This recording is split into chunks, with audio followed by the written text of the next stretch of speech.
ازيكم عاملين ايه؟ وحشتني جدا جدا من الفيديو اللي فات. يلا بقى بينا نسمي الله ونصلي على رسولنا الكريم ونشوف الروتين الجامد جدا بتاع النهارده.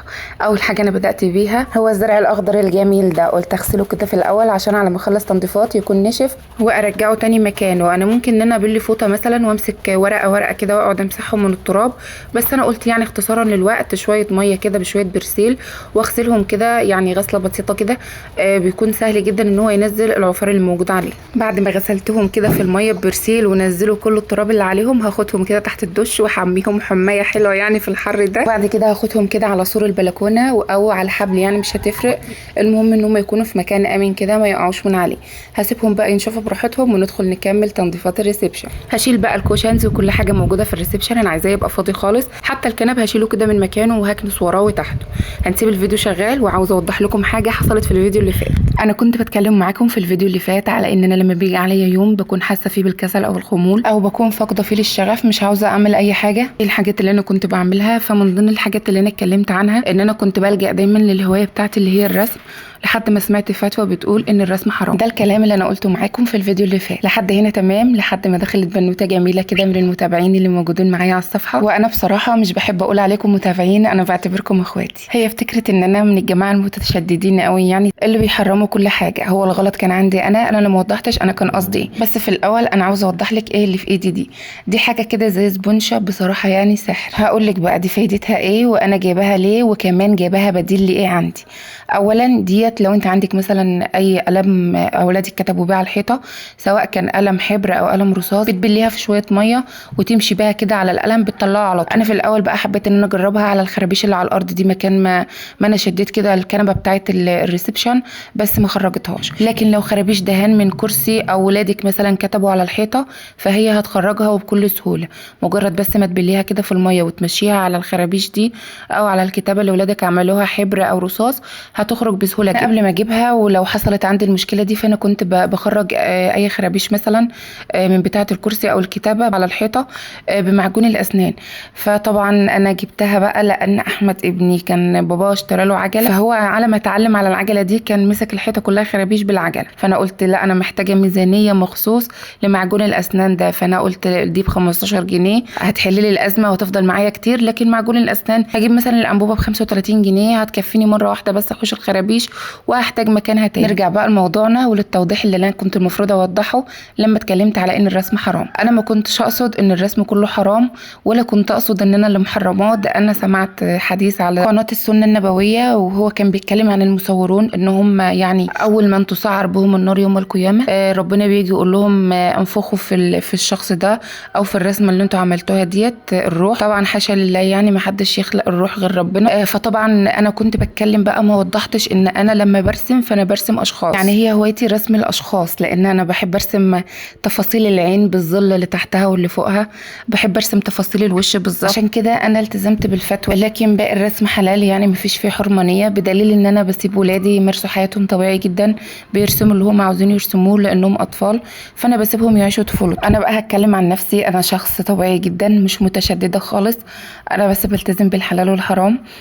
فانا حبيت اوضح بقى لان كان في كومنتات كتير قوي على الموضوع ده جات لي امبارح، وبس كده. يعني انا حبيت اوضح بس سوء التفاهم ده. في بنوته جميله برضو قالت لي انا هسالك عن موضوع الرسم ده، هو حلال او حرام او كده؟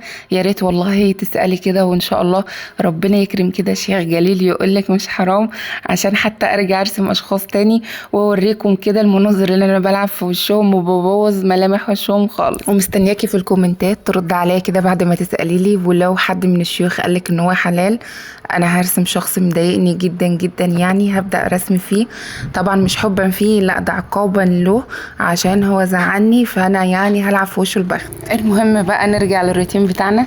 انا في الوقت ده بقى كنت حركت الكنب كله من مكانه وكمان الكراسي، وجبت الموب الجميله دي اللي هي ايدي ورجلي في البيت.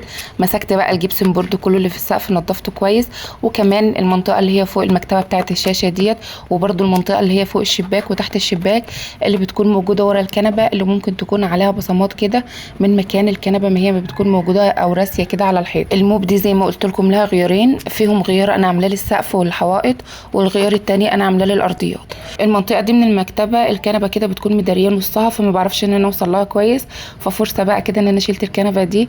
هبدا انضف كده زي ما احنا اتفقنا بقى. هنا قلم كده قبل ما نتعاقب يعني عليه، الاولاد عملوه. بمسحه بقى بالسبونشه السحر دي. انا جبت شويه ميه وحطيت عليهم كده شويه من الفلفيتا معطر الملابس، وببل فيه الغيار بتاع الموب وبمسح بيه بقى الجدران وكل مكان في البيت. بصراحه الريحه جايه من كل مكان جميله جدا. مسحت بقى المكان اللي ورا الكنبه ده وكمان الارضيه، ومسحت الوزره كويس جدا، وكمان المكان اللي في المكتبه اللي بيبقى مداري كده جنب الكنبه. طبعا زي ما قلت لكم ان الموب ده يعني الغيار بتاع الارض اللي بمسح بيه الارضيه، غير الغيار اللي بمسح بيه الجدار زي ما احنا شايفين بالشكل ده، لان طبعا الارضيه ممكن يكون فيها تراب او كده، فالغيار هيبقى يعني متعفر كده ممكن يبوظ لي الجدران. الفرشه دي برده يا بنات حلوه قوي، يعني ان هي بتشيل التراب كده من على الحاجه، سواء الشبابيك او سواء الكنب، وميزتها بقى ان هي مش بتحتفظ كده بالتراب في الشعر بتاعها. همسح بقى كده الكنبه زي ما احنا شايفين وهرجعها مكانها تاني. بصوا بقى يا بنات الكنب ده لما انا بشده كده على السيراميك فهو بيعمل لي خرابيش كده لونها اسود، ومش بتطلع زي ما انا وريتكم كده في اول الفيديو لما حاولت ان انا اطلعها بالسبونشه السحريه اللي هي الصينيه ديت. فعشان كده انا بقيت احط يعني فوط كده تحت رجول الكنب قبل ما بحركه مكانه عشان ما يسيبليش اي اثر في السيراميك. بعد ما بخلص بقى وبرجع الكنب مكانه برجع اشيلهم تاني. هنا بقى انا كنت خلصت الكنب، كنست تحته ومسحت كمان، وكمان مسحت الجدران اللي وراه، ومش فاضل بقى غير الكراسي دي. رقم 2 على الكرسي، مع اني عامله مكان للعب الاولاد وكمان للمكعبات وكده، بس دايما كده في البيت لازم يكون في فلاتات في اي مكان. نفضت الكراسي من المقعد، هجيب بقى الظهر بتاعه كده الخشب وهجيب فوطه وامسحهم كويس وهنفضهم من اي تراب، وهرجع الكرسي ده مكانه وهجيب الكرسي التاني وهعمل نفس اللي عملته في الكرسي الاولاني. بصوا بقى في الوقت ده السقف والجدران والارضيه ريحه كده تفتح النفس. اول ما وصلت بقى لمرحله ان انا خلصت كل حاجه بقى وبسيق الارضيه، حسيت كده براحه نفسيه ان انا يعني انجزت وخلاص خلصت وما عادش ورايا حاجه في الريسبشن. نضفته كل حاجه فيه نظيفه، حتى السجاده غسلناها مع بعض في الفيديو اللي فات، لا الفيديو اللي قبل اللي فات. هنشوف مع بعض بقى دلوقتي الريسبشن بعد ما اتفرش بقى شكله ايه، ويا ريتكم كمان كنتوا معايا وشامين الريحه الحلوه اللي انا شماها. التنظيفه العميقه دي يعني بحب اعملها كده في المره اللي بكون غاسله فيها السجاده، عشان بعد كده بقى يكون كنيس كده ومسح بسيط يعني. طبعا احنا نظفناه تنظيفه حلوه يعني، فبعد كده اللي جاي كله بيكون سهل. بصوا بقى انا نظفت كل حاجه في الريسبشن وكنت هنسى باقي المكتبه خالص. على اخر لحظه كده يعني اخدت بالي ان بقيه المكتبه من الناحيه دي لسه ما مسحتهاش. انا بقى يا بنات من عشاق كتب الديكور، يعني بحس شكلها شيك كده، برتاح لها جدا عن اي حاجه تانية ممكن ازين بها المكتبه. طبعا ما بستغناش طبعا عن اي قطع ديكور تانية ممكن احطها جنبها، سواء على المكتبه بقى او على ترابيزه الريسبشن، بس في المقام الاول يعني هو كتب الديكور. البوت ده اللي احنا عاملينه مع بعض اعاده تدويري من علبه الزبادي، هسيب لك لينك الفيديو بتاعه في صندوق الوصف لو انت حابه تتفرجي عليه. اللي في ايدي ده قمر، بس هو فعلا قمر جميل جدا، يعني شفتوا الاضاءه بتاعته حلوه قوي، بحب اشغلها كده في الضلمه واقعد اتفرج على الالوان اللي هو بيعملها، بيسليني بصراحه لما بيكون النور مقطوع، فانا بحب ان انا اشغله كده واقعد اتفرج على الاضاءه بتاعته، بيكون شكلها حلو قوي في الضلمه. والعيال بصراحه بتحب تتفرج على الالوان بتاعته، وميزته بقى ان هم بيقعدوا يقولوا اسماء الالوان اللي موجوده بالانجليش، فبحب اشغله لهم بقى والنور مقطوع ونقعد مع بعض كده نراجع اسماء الالوان. من ناحيه بيثبت حفظهم، ومن ناحيه تانية يعني بيسلي العيال ومامتهم برضه اهو، يعني حتى النور شغال وانا برضه مش سايباه في حاله ومشغلاه، بس بصراحه يعني شكله والنور مقطوع بيكون احسن كتير يعني.